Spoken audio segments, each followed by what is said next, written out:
The Dave Hooker Show. A presentation of Off the Hook Sports. Objective insight, expertise, top guests. Available on YouTube, Apple, Spotify, and the Off the Hook Sports app. Download now for free. Also available on offthehooksports.com. I compute and obey. Now to Dave Hooker. Ready. Breaking news, as in case you missed it, we broke down recruiting as Tennessee picks up pretty significant prospect with a fantastic backstory this morning. Also on the program a little bit later, what tier of a quarterback is Joe Milton? And Tennessee ranks pretty high in post-spring rankings per one national report. And I'm going to weigh in slightly off topic on the Ja Morant thing because this thing's gotten a little crazy. And the reason I think it's relevant to what we do is you're going to have young men that have more money in their pockets than ever before. And buying a gun is a status symbol for a younger generation.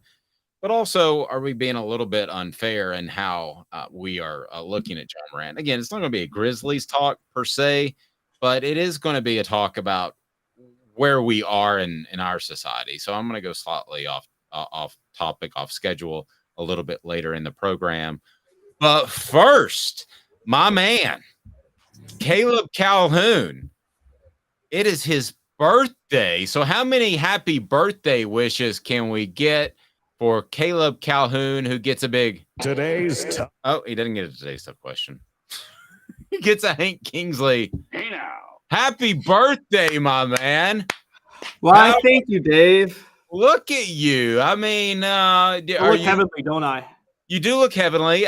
You look like Patrick Swayze from Ghost, but that's fine. So guys, apologies in advance. I got a new studio work in the works for next Monday. Not there yet, so just enjoy my godlike status for now. Yes, angelic. It's a process. It makes me look incredibly tan being next to you right now.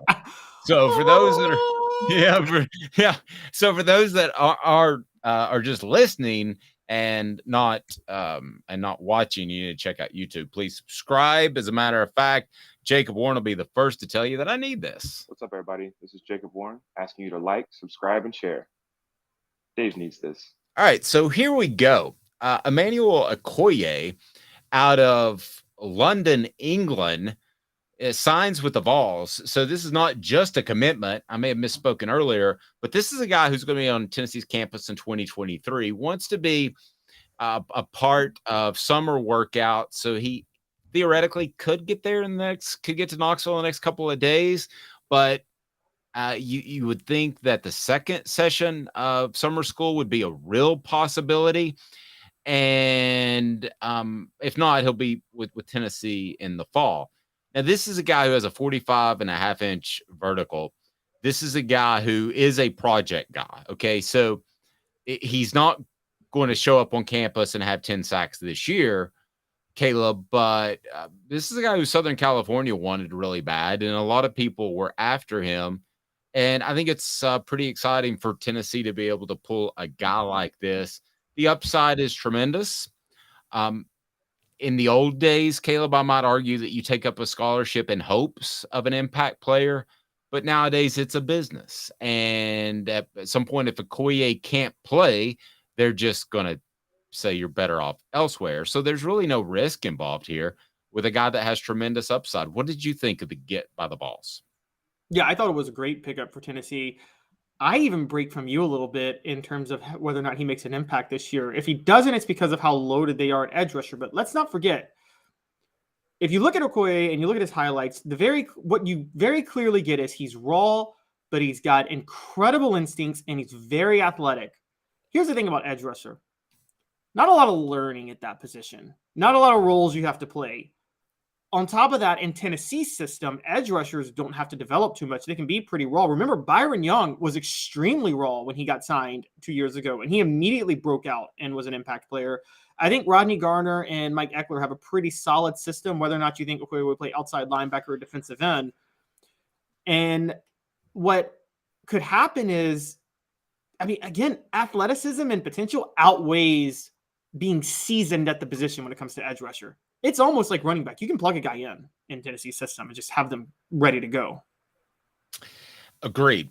Even if he never, ever is an impact player, he's already had an impact. It is one of the top stories, and it's a slow time as far as sports news, but it's one of the top stories on ESPN right now. Chris Lowe just wrote about it, and because you have a better story, because he's from Nigeria, he was part of the NFL Academy program in England, so he's going to play college football at Tennessee. 6'5", 230 pounds.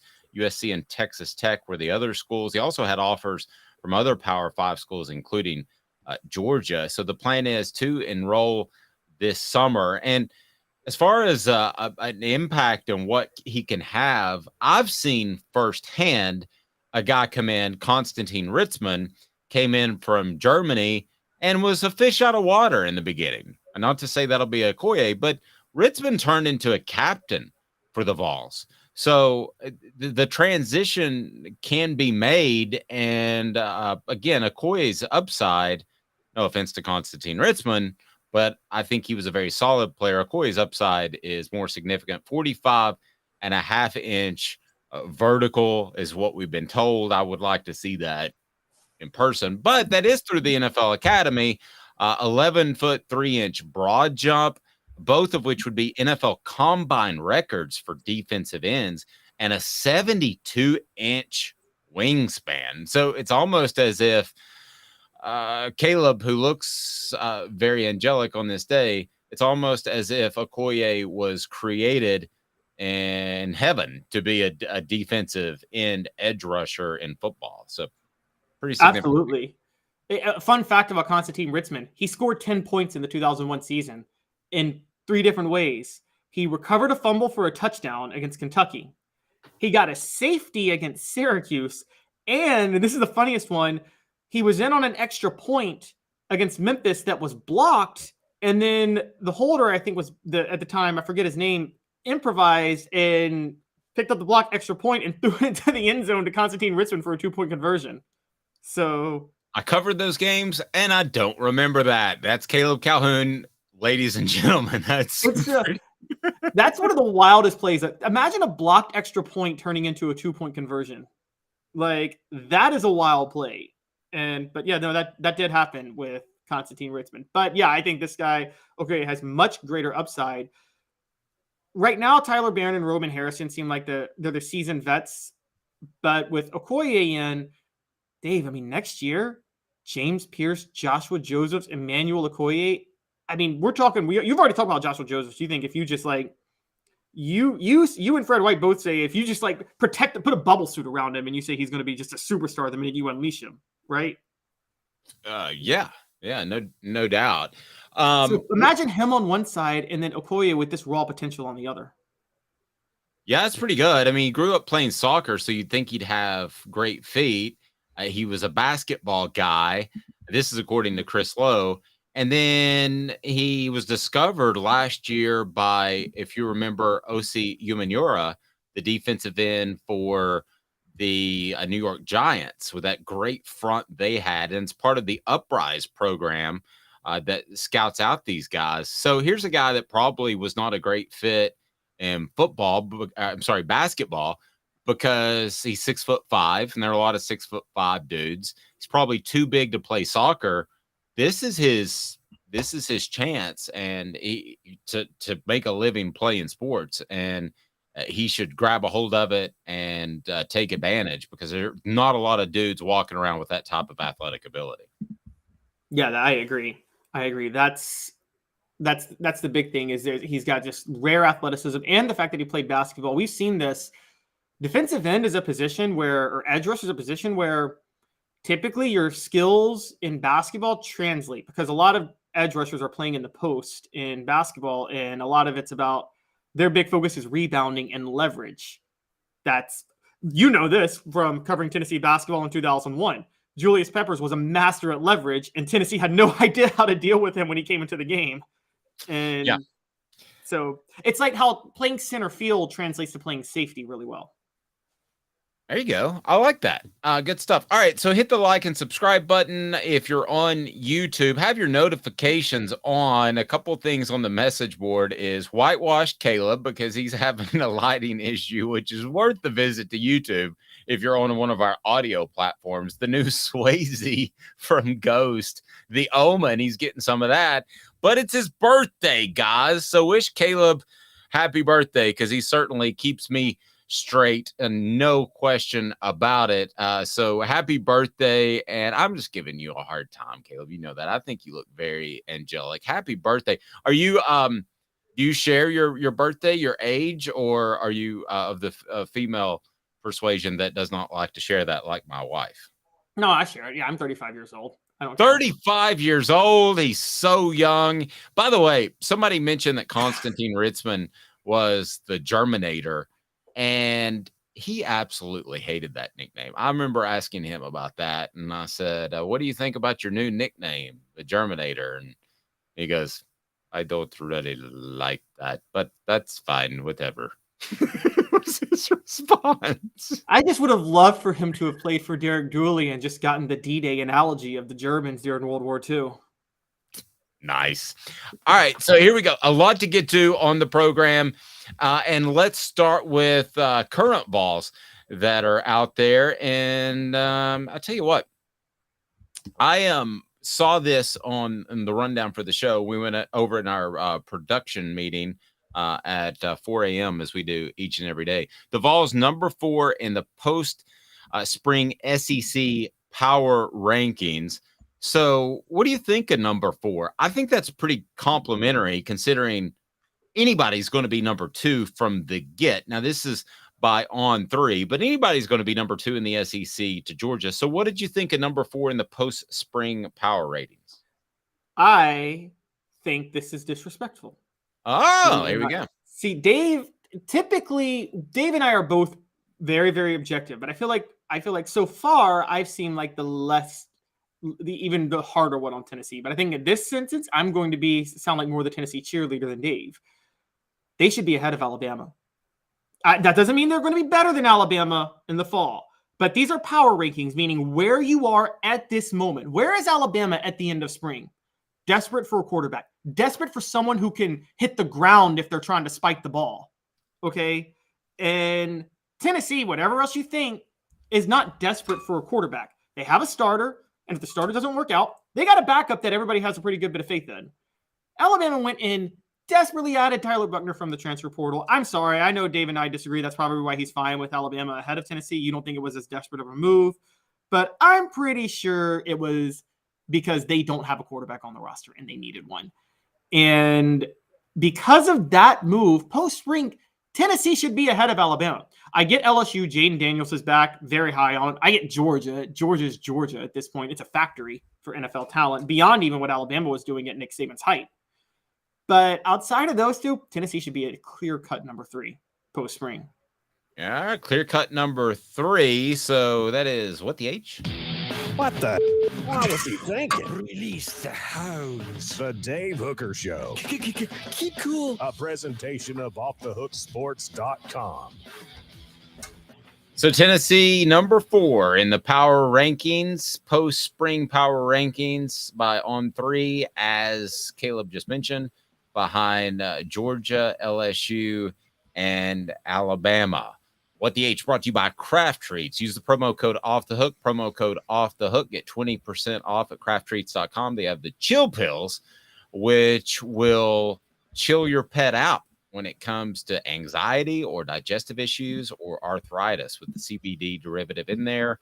The chill pills are fantastic. Go to crafttreats.com, use the promo code OFFTHEHOOK, and you get 20% off your pet. I absolutely love it. crafttreats.com.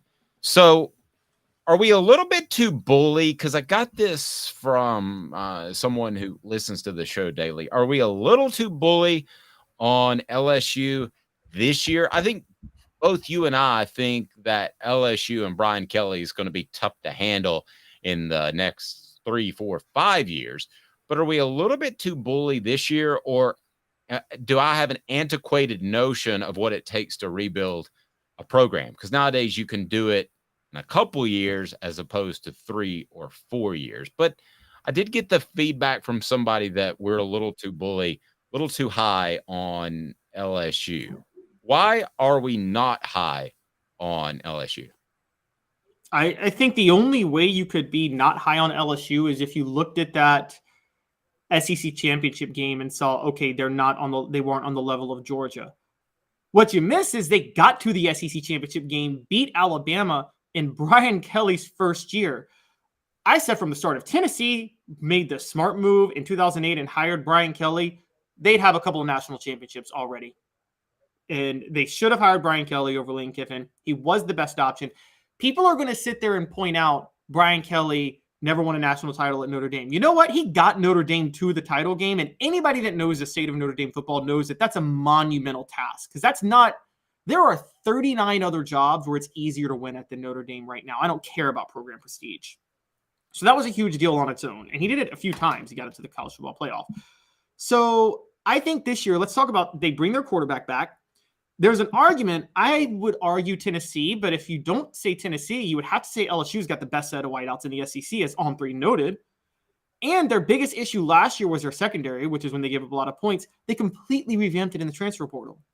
So combine revamping your secondary, you're loaded at skill positions, a second year of experience in Brian Kelly's system, and then Brian Kelly just being an all-out really, really, really, really good football coach when he's not dancing and doing hip-hop dances with recruits or putting on a fake Southern accent. And it's not that what's weird? That was so goofy when it happened, but it's almost become likable now and made him, he's kind of a stiff guy, made him almost, I don't know if likable is the right word or approachable. But, he kind of poked fun at himself a little bit. So at the time, it seemed stupid, the fake Southern accent and the hip hop thing. But now it kind of seems like he's less of a stiff, to be real honest with you. As far as the East and West, now there's not going to be really an East and a West, I don't think, for much longer. But just out of the teams that we're looking at now, if there were an East and West 2 years from now, which would be the best top to bottom? Because in the East right now, you've got Georgia, you've got a surging Tennessee program. You might have a surging you do have a surging South Carolina program. You've got Florida that's kind of floundering. Missouri, Vanderbilt, Kentucky, they kind of are what they are. I got a lot of respect for Kentucky, but it is what it is. But then I look at the West teams with LSU, Alabama. Nick Saban might have another 3 or 4 years in him. I like the Auburn hire with Hugh Freeze a lot. In fact, Lane Kiffin is going to be what he is, and that's a guy that's going to flirt with 9 wins pretty much every year at Ole Miss. Got questions about Mississippi State because of the late Mike Leach, and rest in peace. If I had to predict those group of teams that would be better, I think the West grouping is going to be significantly better in the coming years, despite the fact that Georgia is the elite program in the SEC right now. What do you think? I think the West has been better. The East is basically what it's almost what the West was in the 90s at this point. And I've been very look, is the SEC the toughest conference? Yes. But SEC East fans need to shut up about this whole, we play in the SEC and we're so much tougher than the Big Ten. The SEC East, the Big Ten East is tougher than the SEC East by leaps and bounds. If a Big Ten East team plays a tougher schedule than an SEC East team, every time over, okay? It's not even a debate. I'm sorry. Tennessee does not play as hard of a schedule as Michigan, Ohio State, or Penn State this year. They don't. Neither does Georgia. No, I agree with that. Yeah. And so what holds the Big Ten back is the Big Ten West, which is, of all these 4 divisions, the worst division of all. The Big Ten West should barely be Power 5. But right now, unless something changes, SEC East fans have no right to have pride about playing in the SEC, because you're playing as easy of a schedule as any team in the Big Ten at this point, as any team in the Big 12, and as any team in the Pac-12, quite honestly. You're playing a really weak schedule, and unless you're Tennessee, where you have to get Georgia and Alabama, which is the unfair draw, you kind of need to shut up because the East is really, really bad. That's fair. It's almost like if you could put the Big Ten East and the SEC West together, you would have a super conference right there. In, like, college football ever. Yeah, I mean, and then if you could drag Georgia and Tennessee over there, you would have an electric, exciting conference with an elite program. Yeah, but the Big Ten West is just horrible. The Big Ten West is what keeps the Big Ten second tier to the SEC. Now, let me argue this. South Carolina has it going in the right direction based off how they ended the season last year, and the recruiting's going really well. Florida eventually, if Billy Napier's not the guy, has to get it right because of the in-state talent. Georgia's Georgia. Tennessee's trending the right way. Kentucky's tough. Vanderbilt's going to be slightly above average. I don't think much of Missouri.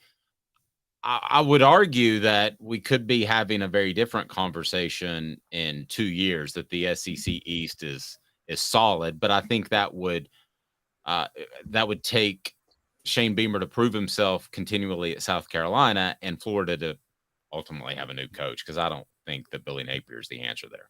Okay, but if we play that game, let's go to the other side then. Okay, you're right. We agree Florida's fallen off. Even if they might have like a temporary, like one good year that teases everybody, but then they'll fall off. And I think you think the same will happen with South Carolina. But let's play the South Carolina game. Program on the rise. South Carolina's on the rise. They finished 8-5 last year. That's the same record that Maryland finished last year, which is in the Big Ten East. And so both teams 8-5. Many people think Maryland's on the rise with having won more games every year under Mike Locksley. Behind South Carolina, you got Florida maybe? Behind Maryland, you got Michigan State. Yeah, Michigan State had a fall off last year, but let's be honest, Dave. Right now, what's a better program, Michigan State or Florida? I might say Michigan State. I can't. Under their current head coaches, it's Michigan State. That's where I was getting it. Yeah. Okay, but if I'm Coach Dave Hooker and I get offered either job, it's not even close. I'm taking Florida over Michigan State, right? Oh, yeah. This isn't a question of which jobs are better. The SEC East has better jobs overall. But in terms of where the programs are, right now, the Big Ten East programs are better. Even after Michigan State, Purdue had a losing record last year. But guess what, guys? Purdue did just beat Tennessee 2 seasons ago in the Music City Bowl. And by the way, that was a home game for Tennessee. It was in Nashville. And so and I think a lot of us believe in Jeff Brom, who is a pretty good coach. So, I'm sorry. I got that mixed up. Purdue's in the West, though. They're not in the East. Apologies. Indiana's in the Big Ten splits Purdue and Indiana between the East and the West, which is weird. But I guess long story short, that top 5 in the Big Ten East, Maryland, Ohio State, Michigan, Penn State, Maryland, and Michigan State. You go top 1 to 5, the only parallel where the SEC East team is in better shape would be at the top. Georgia is better than any team in the Big Ten East. But I think Ohio State or Michigan interchangeable. Right now, both programs are ahead of Tennessee. We just can't deny that until Tennessee makes a playoff. And Tennessee's the second best team. So that's the issue. Portions of the program brought to you by Vassy Lawn and Garden. Man alive, it's worth the drive, whether you're in Nashville, Knoxville, Chattanooga, Cleveland, Tennessee. For your industrial mowers, go to Vassy.com. Commercial mowers as well, residential. And with their buying powers, when you make that sort of investment, you will absolutely save money. Vassy.com, Vassy Lawn and Garden. What tier of a quarterback is Joe Milton? You give me 2 minutes and I'll tell you. With Caleb Calhoun, I'm Dave Hooker, Off the Hook Sports. To own the more that owns every job, then get to Vassy Lawn and Garden in Cleveland and get you a Toro. I'm David Vassy, here to talk to you about Toro. With a Toro Zero Turn, you'll get more out of every minute and you'll reach the finish line faster. At Vassy's, we like to say, no matter if you're mowing 3 acres a week or 11 lawns a day, homeowners and business owners alike find confidence in equipment they can trust from top to bottom. Vassy Lawn and Garden, Highway 60 North in Cleveland. Man alive, it's worth the drive. Hi, Mike Davis here with City Heating and Air, reminding you to always dare to compare. Our team provides quality local heating and air service, installation, and maintenance across East Tennessee. We use only the best equipment like American Standard heating and air conditioning for your residential, new construction, or commercial needs. Honesty, dependability, and customer satisfaction have been the cornerstones of our business since 1961. City Heat and Air. There's your fair.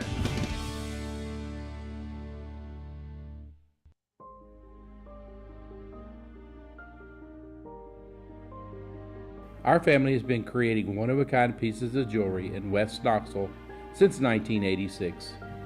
Each piece is a combination of unique processes that bring your idea to life. Every day in our shop, a truly special item with a story all its own is being manufactured in our facility, bringing the history and family sentiment into a whole new generation of life. We're grateful that you chose us to be Knoxville's best jeweler, a title that we value and respect. Because to me, being a jeweler and owning a jewelry store are not the same thing. I'm Rick Terry. I'm a jeweler, and we want to be your jeweler. Kingston Pike and Campbell Station Road in the heart of Farragut, and downtown on Gay Street right next to the Tennessee Theater. With all that sun, sand, and salt water, the beach is a very relaxing place. Unless you wear contacts. Ow! Open your eyes to the best the beach has to offer with LASIK vision correction from Campbell Cunningham Laser Center. Ah. You're listening to The Dave Hooker Show, a presentation of OffTheHookSports.com. The internet is full of pictures of each and every one of you. Available on YouTube, Apple, Spotify, and the Off the Hook Sports app. Download now for free. Is there nothing you people can't do? Also available on OffTheHookSports.com. All right, here we go. Joe Milton III, Junior, Senior, Esquire, has been put in a box or on a tier, and Tennessee's quarterback is not really considered elite, but also considered pretty good. So, thoughts on the respect that Joe Milton III gets from a recent tier ranking by ESPN.com, and it will be 4 downs. But first of all, if you can set this up, he's a tier 3 quarterback. How is ESPN defining this before we get to 4 downs, Caleb Calhoun? So tier 3 is not bad, but there's a tier 1A, a tier 1B, a tier 2, and a tier 3. And through those tiers, we're talking about maybe the top 16 to 20 quarterbacks. Tier 3 is quarterbacks who you may have questions about, but you have no questions about the system they're in. So you shouldn't question that they're probably going to be pretty good. And that's Joe Milton right now, which makes sense because we know about Josh Heupel's system. Just for the record, other quarterbacks in that system right now is Kate Klubnik for Clemson, Kyle McCord for Ohio State. Kind of agree with both of those because of Garrett Riley and Ryan Day in the spread that Ohio State runs. The ones I disagree with in this tier 3 are Alabama. I think they're just saying Alabama's system produces quarterbacks. No, they've just had great quarterbacks in the past few years. And the same with Georgia. They're saying Georgia with Carson Beck and Penn State with Drew Allar. I disagree with those 3. All right, let's get rolling. 4 downs. It's brought to you by our friend Andy Mason, AndyMasonRealEstate.com. 4 downs. 4 questions. 4 answers. The Dave Hooker Show. 4 downs. A presentation of OffTheHookSports.com. All right, it's brought to you by AndyMasonRealEstate.com. Let's take a look at Joe Milton III, Esquire, second, junior, senior. Cade Klubnik is one of the players that is in that same tier, that tier 3 at Clemson. So we saw him firsthand. Would you take Cade Klubnik over Milton in an even trade right now with Clemson? That'll be first down, brought to you by AndyMasonRealEstate.com. Andy Mason has the best service and the best prices in Knoxville. If you're buying a home, it's Andy Mason. It's that simple. AndyMasonRealEstate.com. Don't miss out on thousands with another realtor, AndyMasonRealEstate.com. Reach out to him, tell him Off the Hook Sports sent you. So, first down. Would you take Cade Klubnik over Joe Milton right now? What say you? Did anybody watch what Cade Klubnik did to what we all agree was a very mediocre Tennessee pass defense last year? Wasn't good. No, I know we don't put too much stock in bowl games. I put stock in it if you play horribly, though, as a quarterback. And so, no, I'm taking Joe Milton over Cade Klubnik right now. Okay, I don't take a lot of stock in bowl games, and I particularly don't take a lot of stock in this bowl game. But I would take Cade Klubnik for a couple of reasons. I think he's a more natural runner. Let me put 3 reasons. I think he's a more natural runner. I think that the way the game plan by Clemson was like they had zero faith in him. They're going for it on 4th downs. They're being overly aggressive. It's just like, play the game, man. Y'all have a talented roster. Just play the game. And then the third, I would say just eligibility. And eligibility would be the difference. He has 3 years where you would have 1. Isn't that an overrated take nowadays, though, with the transfer portal? Like, is eligibility really a thing that matters anymore? Travis says, there it is, ridiculous take. I'm not hating on Joe Milton, but if you had 3 years, okay, if you had to choose between 1 year of Joe Milton right now or 3 years of Nico, you would take 3 years of Nico. So I would take 1 year of Nico because I think Nico's just that good over 1 year of Joe Milton. You would take 1. Okay. 1 year of Nico at where I think he's going to be, not Nico this year. But 1 year of Nico, like of where I think he's going to develop, Nico. So that's not even a fair comparison. But we always talk about I want the 3-year guy, not the 1 year guy. Well, guess what? Auburn got Cam Newton for 1 year. What happened? Syracuse had Carmelo Anthony for 1 year. What happened? Kentucky had Anthony Davis for 1 year. What happened? Okay, but who is there is a reason that Joe Milton, and I don't hate him. After what I heard in spring practice, he's going to be the starter the whole year. I'm not the Joe Milton hater anymore that you guys portray me as. But I will say this. There's a reason that he's just started 7 games in his career, and he's a senior, and he had to transfer, and then he got benched by Hendon Hooker. I know partly due to injury. There's a reason. So Cade Klubnik has this tremendous upside that we haven't really seen. Clemson's coaches really stumbled all over themselves in that game plan. It's not, don't tell me it's just out of left field for me to say, yes, I would take Cade Klubnik. No, I think what's out of left field is when you say because it's 3 years versus 1, because what I don't believe in, and I say this with the NFL and I say it with college, the obsession with upside over proven derails so many teams. There's this whole, I think college football with the transfer portal is more win now than ever before. It is win right now because you have more resources to win right now than ever before.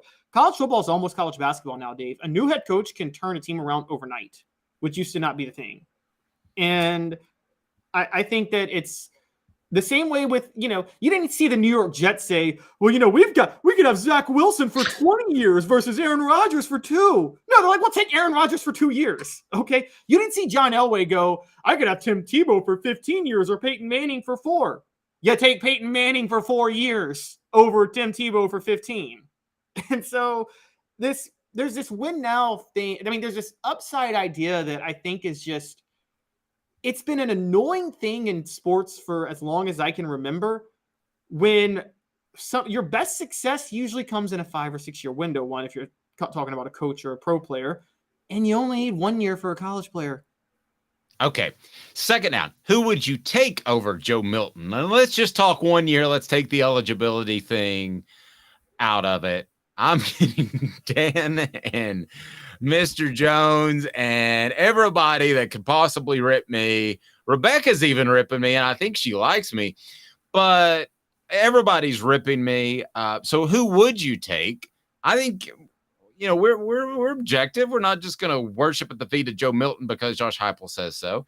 So what SEC quarterbacks would you take over Joe Milton for 1 year? What, SEC quarterbacks, not overall quarterbacks? Well, that's third down. Let's take it one down at a Oh, time. okay. Sorry. I did not see third. I apologize. My apologies. SEC That's fine, quarterbacks. because, yeah, but I forgot to email you the rundown. Okay, go ahead. I would probably take this year. Y'all are going to call me the LSU lover, but Jaden Daniels over Joe Milton, just because Jaden Daniels playing for Brian Kelly's offense. I have a lot of faith in him. I think he was underrated in this tiers. He's not even in the top 3 tiers. I railed against KJ Jefferson last year when people put him ahead of Hendon Hooker, and I said that was the stupidest thing. I'd probably take KJ Jefferson over Joe Milton, though. Wow. So you're talking about a guy that's largely unproven, that had accuracy issues, and you got him as the number 3 quarterback in the SEC. The SEC has a lot of unproven quarterbacks this year. There's a lot of overturn. I mean, that happens every year. I can remember, like, every couple of years, it seems like there are 15 quarterbacks at SEC media days, and you know the next year that's going to be a down year in quarterbacks. Yes. And it happened this year. There was Hooker, Bryce Young, I can't remember all. Will Levis, Anthony Richardson, maybe. Yeah. So it was like I was looking around thinking, well, next year's quarterback class is going to be very bad. Not saying those guys are bad, but okay.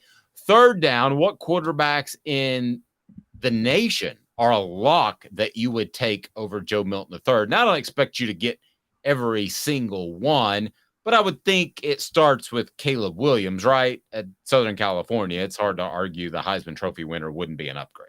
It's hard to argue Caleb Williams. I agree. I would take Caleb Williams. And then I would also take Drake May, who I think is going to be drafted behind Caleb Williams in 2024, but is a better draft prospect. Drake May is the best quarterback in this draft class. No questions asked. I don't think he goes behind Caleb Williams.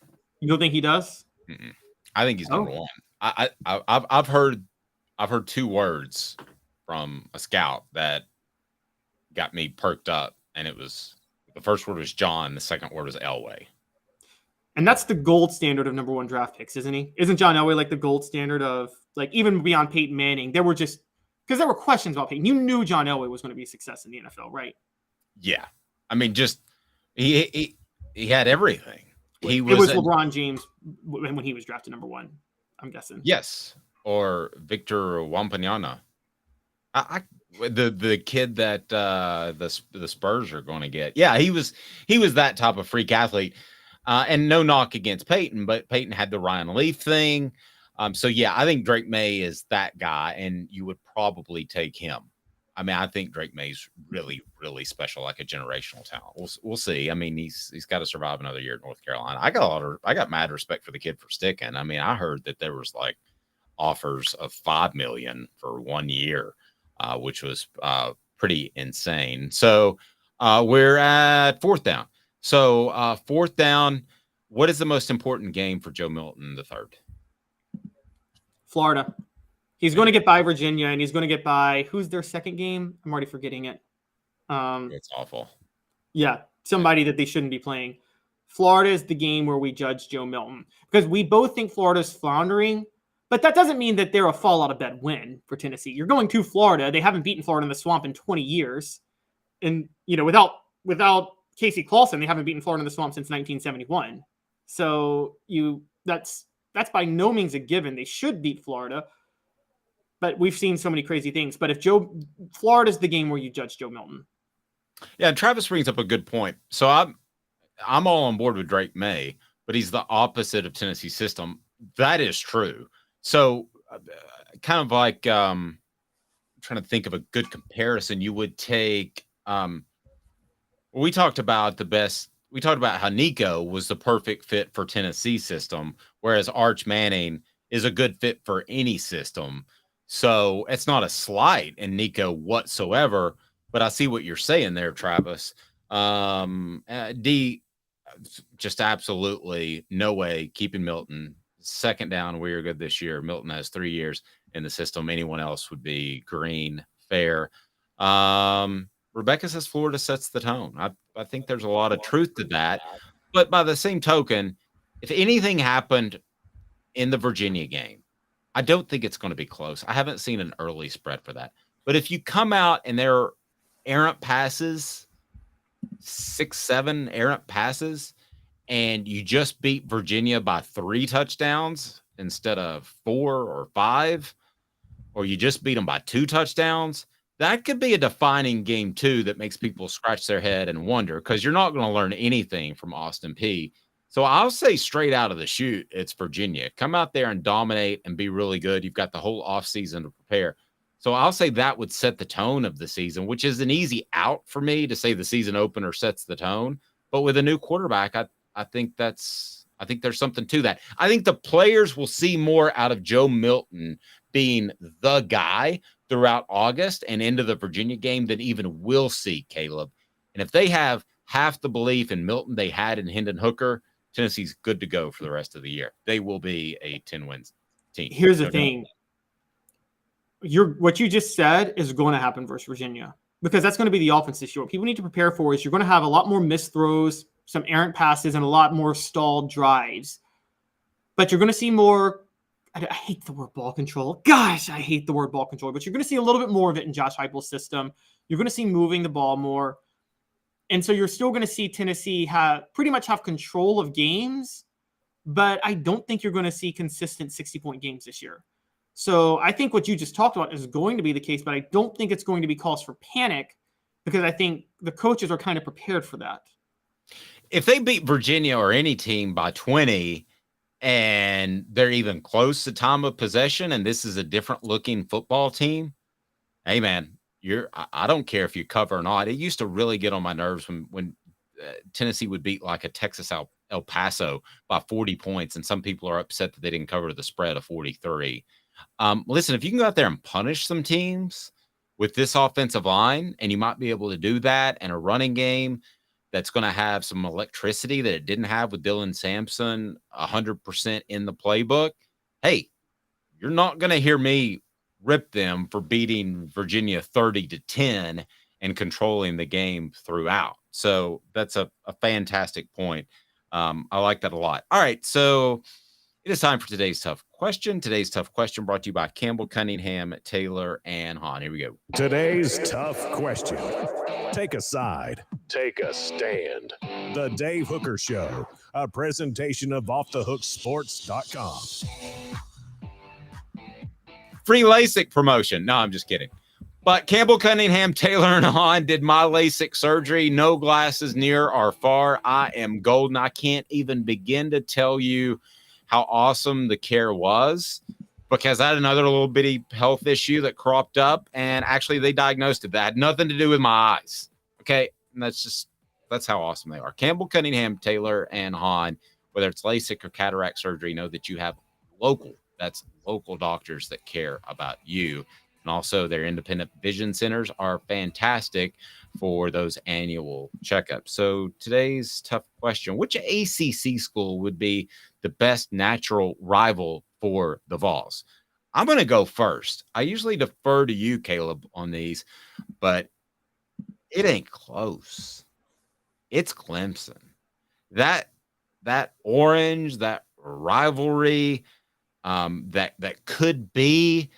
would be tremendous. It was super cool. It was really readily accepted and exciting by all standards, by both sides, both fan bases. It's Clemson, and I don't really think it's close. I'd be interested to see if you come up with somebody else and you can sway me at all. You're wrong, and you're wrong, and you're wrong. Because when I say did I not even get like a soft thing? Basically, I just gotta. You suck. Thanks. When you talk natural rivals, this has to be one that could maybe 20 years down the road turn into a series where each team circles the other game beyond any other. And Clemson, no matter what happens in football, will always circle South Carolina. They just will, because that's just that in-state rivalry. The same way Florida and Florida State will always circle each other. Georgia Tech, not so much. That rivalry's dead. But Clemson, South Carolina. Tennessee's most natural rival is Virginia Tech. And they were equidistant from Bristol. I don't like you, Caleb, on your birthday. Why don't you like just me? Changed my mind. I'm not the Stephen A. Smith that's going to continue to defend myself for Skip Bayless when I'm wrong. It's Tech. It's Tech. It's the rivalry of the Appalachia. Okay. It is. And if you go up to Bristol, I had to cover a lot of NASCAR races there. If you go up to Bristol, it's split like I imagine Auburn, Alabama would be. I mean, it is Virginia Tech and it is Tennessee. It's kind of a cool, neat little place.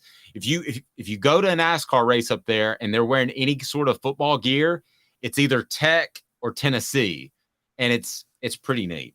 I don't like you on your birthday, Caleb. Yes, Tennessee and Virginia Tech, if they could ever get in the same conference, which I think if Virginia Tech got into the SEC, I think they would get to the level where they could actually be capable of being a powerhouse program then because they have resources. That could be a Michigan-Ohio State level of like border state rivalry with, by the way, for those who don't know, Toledo would be the Bristol because Toledo is equidistant from Ann Arbor and Columbus. Okay. And Bristol is equidistant from Blacksburg and Knoxville. It's Virginia Tech. That would be just the most